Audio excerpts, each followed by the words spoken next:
औज़ुबिल्लाहिमिनश्शैतानिर्रजीम बिस्मिल्लाहिर्रहमानिर्रहीम। Wild stories के मुअज़्ज़ज़ दोस्तों, मैं हूं मोहम्मद शहबाज। अस्सलामु अलैकुम। मुअज़्ज़ज़ नाज़रीन, जैसा कि आप जानते हैं कि दुनिया में हर चीज़ फ़ना होने वाली है। जैसा कि कुरान मजीद में भी लिखा गया है कि कुल्लु नफ्सिन ज़ायक़तुल मौत। आदमी मौत के डर से भागकर अपनी जान नहीं बचा सकता, लिहाजा मौत से भागना बिल्कुल ही बेकार है। अल्लाह ताला ने जो मौत मुकद्दर फरमा दी है वो अपने वक़्त पर ज़रूर आएगी।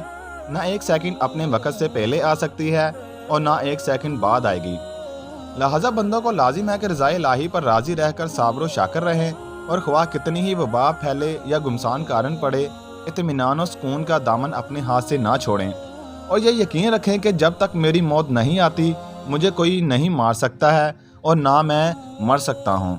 और जब मेरी मौत आ जाएगी तो मैं कुछ भी करूँ, कहीं भी जाऊँ, भाग जाऊँ या डट कर खड़ा हो जाऊँ, मैं किसी हाल में नहीं बच सकता। मुअज़्ज़ज़ नाज़रीन, जो वाक़या मैं आपकी खिदमत में पेश करने जा रहा हूँ, इसमें ख़ास तौर पर मुजाहिदीन को हिदायत की गई है कि जहाज़ से गुरेज़ करना या मैदान जंग छोड़कर भाग जाना हरगिज़ मौत को दफ़ा नहीं कर सकता। लिहाजा मुजाहिदीन को मैदान जंग में दिल मजबूत करके डटे रहना चाहिए और ये यकीन रखना चाहिए कि मैं मौत के वक़्त से पहले नहीं मर सकता, न कोई मुझे मार सकता है। ये अकीदा रखने वाला इस कदर बहादुर और शेर दिल हो जाता है कि खौफ और बुज़दिली कभी इसके करीब नहीं आ सकती और इसके पाए इस्तक़लाल में कभी बाल बराबर भी कोई लग़ज़िश नहीं आ सकती। इस्लाम का बख्शा हुआ यही वह मुक़द्दस अकीदा है कि जिसकी बदौलत मुजाहिदीन इस्लाम हज़ारों कफ़ार के मुकाबला में तनहा पहाड़ की तरह जमकर जंग करते थे, यहाँ तक कि फ़तह मुबीन इनके कदमों का बोसा लेती थी और वो हर जंग में मुज़फ़्फ़र व मंसूर होकर अजर अज़ीम और माल गनीमत की दौलतों से माला माल होकर अपने घरों इस हाल में वापस आते थे कि इनके जिस्मों पर ज़ख्मों की कोई खराश भी नहीं होती थी। मुअज़्ज़ज़ नाज़रीन, चलते हैं इस वाक़या की तरफ। ये हज़रत हज़कील अलैहिस्सलाम की कौम का एक बड़ा ही इबरतनाक और इंतहाई नसीहत अमेज़ वाक़या है, जिसको खुदावंद क़ुद्दूस ने कुरान मजीद की सूरह बकरा में बयान फरमाया है। हज़रत हज़कील अलैहिस्सलाम कौन थे? ये हज़रत मूसा अलैहिस्सलाम के तीसरे खलीफा हैं जो मनसब नबूवत पर सरफराज किए गए। हज़रत मूसा अलैहिस्सलाम की वफ़ात अक़दस के बाद आपके खलीफा हज़रत यूशा बिन नून अलैहिस्सलाम हुए, जिनको अल्लाह ताला ने नबूवत अता फरमाई। इनके बाद हज़रत कालब बिन योहना अलैहिस्सलाम हज़रत मूसा अलैहिस्सलाम के खिलाफ से सरफराज होकर मर्तबा नबूवत पर फायज़ हुए। फिर इनके बाद हज़रत हज़कील अलैहिस्सलाम हज़रत मूसा अलैहिस्सलाम के जानशीन और नबी हुए। हज़रत हज़कील अलैहिस्सलाम का लक़ब इब्न अजूज़ यानी बुढ़िया के बेटे हैं और आप ज़ुल किफ़ल भी कहलाते थे। इब्न अजूज़ कहलाने की वजह यह है कि इस वक्त पैदा हुए जबकि इनकी वालदा मायदा बहुत बूढ़ी हो चुकी थी, और आपका लक़ब ज़ुल किफ़ल इसलिए हुआ कि आपने अपनी कफ़ालत में लिए 70 अंबिया कराम को कत्ल से बचा लिया था, जिनके कत्ल पर यहूदी कौम आमादा हो गई थी। फिर ये खुद भी खुदा के फजल व करम से यहूदियों की तलवार से बच गए और बरसों जिंदा रहकर अपनी कौम को हिदायत फरमाते रहे।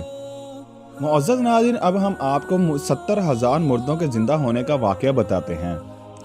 इसका वाक़या ये है कि बनी इसराइल की एक जमात जो हज़रत हज़कील अलैहिस्सलाम के शहर में रहती थी, शहर में ताउन की वबा फैल जाने से इन लोगों पर मौत का खौफ सवार हो गया और ये लोग मौत के डर से सब के सब शहर छोड़कर एक जंगल में भाग गए और वहीं रहने लगे। तो अल्लाह ताला को इन लोगों की ये हरकत बहुत ज़्यादा नापसंद हुई। चुनाचे अल्लाह ताला ने एक अजाब के फरिश्ता को इस जंगल में भेज दिया, जिसने एक पहाड़ की आड़ में छुपकर और चीख मारकर बुलंद आवाज़ से ये कह दिया कि तुम सब मर जाओ। और इस मुहीब और भयानक चीख को सुनकर बगैर किसी बीमारी के बिल्कुल अचानक ये सब के सब मर गए, जिनकी तादाद 70,000 थी। इन मुर्दों की तादाद इस कदर ज़्यादा थी कि लोग इनके कफन और दफन का कोई इंतज़ाम नहीं कर सके थे, और इन मुर्दों की लाशें खुले मैदान में बेगोरो कफन 8 दिन तक पड़ी पड़ी सड़ने लगीं और बे इंतहा ताफन और बदबू से पूरे जंगल बल्कि इसके इतराफ में भी बदबू पैदा हो गई। कुछ लोगों ने इनकी लाशों पर रहम खाकर चारों तरफ से दीवार उठा दी ताकि ये लाशें दरिंदों से महफूज रहें। कुछ दिनों के बाद हज़रत हज़कील अलैहिस्सलाम का इस जंगल में इन लाशों के पास से गुजर हुआ तो अपनी कौम के 70,000 इंसानों को इस मौत, नागहानी और बेगोरो कफन लाशों की फरावानी देखकर रंजो गम से इनका दिल भर गया।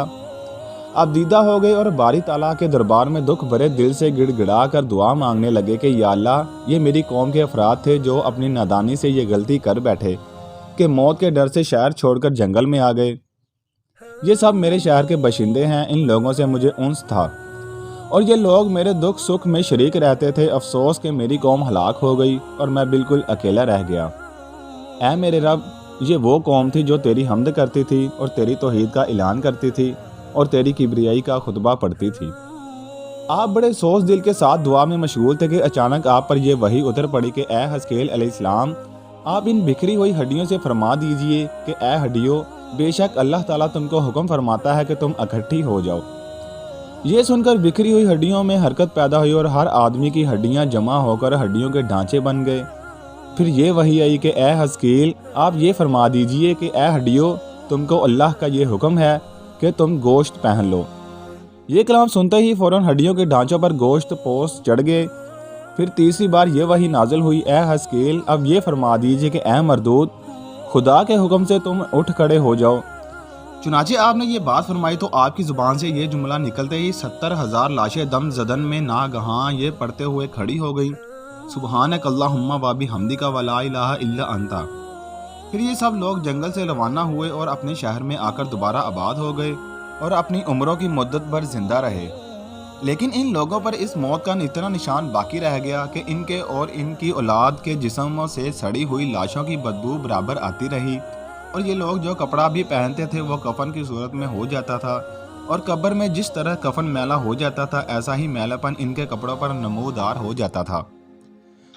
چنانچہ یہ اثرات آج تک ان یہودیوں میں پائے جاتے ہیں جو ان لوگوں کی نسل سے باقی رہ گئے ہیں۔ یہ عجیب و غریب واقعہ قرآن مجید کی سورہ بقرہ میں خداوند کریم نے اس طرح بیان فرمایا ہے کہ ترجمہ: اے محبوب، کیا آپ نے ان لوگوں کو نہیں دیکھا جو اپنے گھروں سے ہزاروں کی تعداد میں موت کے ڈر سے نکل بھاگے تھے؟ تو اللہ تعالیٰ نے ان سے یہ فرما دیا کہ تم سب مر جاؤ، پھر اللہ تعالیٰ نے انہیں زندہ فرما دیا۔ بے شک اللہ لوگوں پر فضل کرنے والا ہے، مگر اکثر لوگ ناشکرے ہیں۔ معزز ناظرین، یہ تھا قرآنی سچا واقعہ جس سے ہم نے آپ کو آگاہ کیا۔ امید ہے آپ کو پسند آیا ہوگا۔ ویڈیو پسند آئی ہے تو پلیز لائک کر دیں، چینل پہ پہلی بار آئے ہیں تو پلیز چینل کو سبسکرائب کر دیں تاکہ ایسے واقعات سے ہم آپ کو آگاہ کرتے رہیں۔ ملتے ہیں اگلی ویڈیو میں، تب تک کے لیے اپنا خاص خیال رکھیے گا۔ اللہ حافظ۔